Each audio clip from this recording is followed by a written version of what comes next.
Halo teman-teman, kami dari kelompok 4, Program Studi Supervisor Jaminan Mutu Pangan, Angkatan 56. Di sini kami akan menjelaskan materi aplikasi statistik dalam penjaminan mutu hasil pengujian. Nah, pasti pada penasaran kan?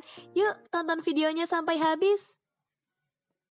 Kalian tahu nggak sih bagaimana prosedur pengujian di laboratorium? Prosedur pengujian di laboratorium dimulai dari penerimaan sampel hingga melaporkan hasil pengujian. Sampel yang diterima kemudian dilakukan preparasi atau persiapan sampel. Kemudian dilakukan pemrosesan sampel tergantung dengan cara uji untuk pengujian masing-masing sampel, seperti digestion, extraction, derivatization, separation.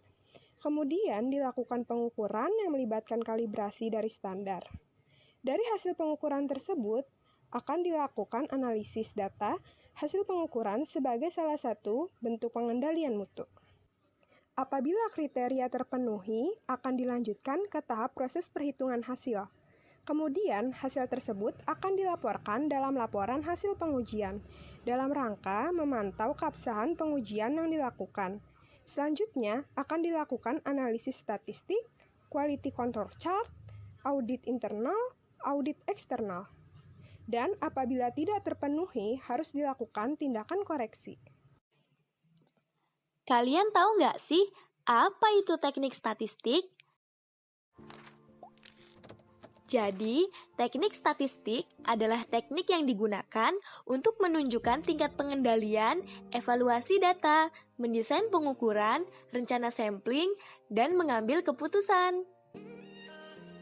Apa saja ya persyaratan dasar penggunaan teknik statistik? Berikut persyaratan dasar penggunaan teknik statistik. Yang pertama, sistem pengukuran stabil. Kedua, pengukuran individual independen satu terhadap lainnya. Yang ketiga, pengukuran individual mewakili random dari populasi data yang dihasilkan. Kalian tahu nggak sih apa itu control chart? Control chart merupakan aplikasi statistik yang banyak digunakan dengan mengontrol kecenderungan hasil pengujian.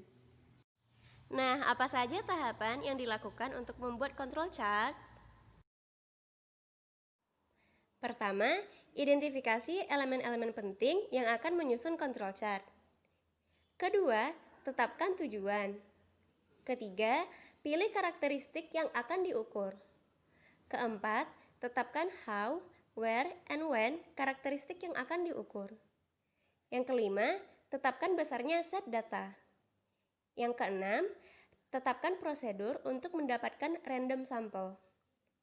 Ketujuh, tentukan estimasi rata proses dan standar deviasi untuk jangka waktu lama.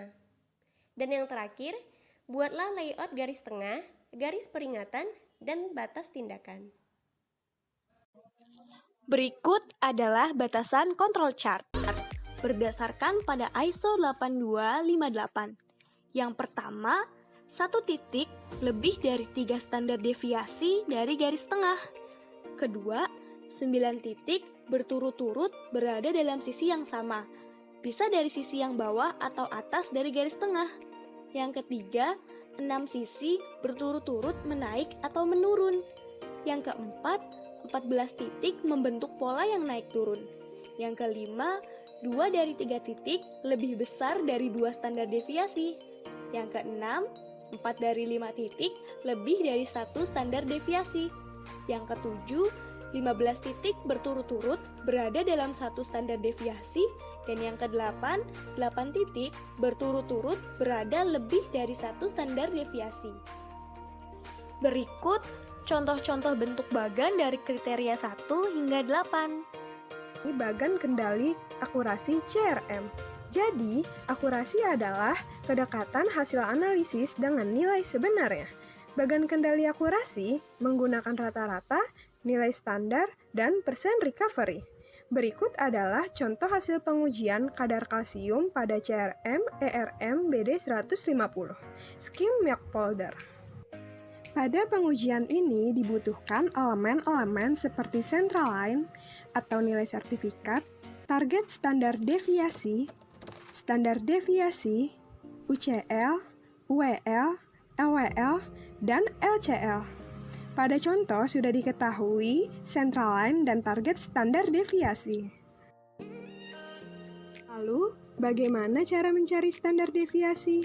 Jadi, cara mencari standar deviasi yaitu dengan cara target standar dikali dengan nilai sertifikat, sehingga didapatkan standar deviasi yaitu 1,65. UCL, UEL, LWL, dan LCL dihitung dengan data central line, standar deviasi, dan batasan control chart.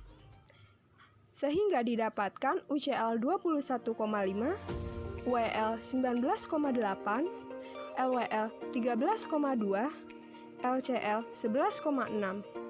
Nah, berikut ini adalah bagan kendali akurasi CRM. Bagan kendali akurasi persen recovery. Dilakukan pengujian konsentrasi timbal yang terdapat di dalam sampel air, dan berikut data yang didapatkan. C1 adalah konsentrasi analit dalam sampel air sesudah di spike standar. C2 adalah konsentrasi analit dalam sampel air sebelum di spike standar. C3 adalah konsentrasi standar yang di spike ke dalam sampel air. Lalu bagaimana cara mendapatkan hasil persen recovery? Dengan mencari selisih konsentrasi analit dalam sampel sesudah di spike dengan konsentrasi analit dalam sampel sebelum di spike, atau simpelnya dengan mengurangi C1 dengan C2.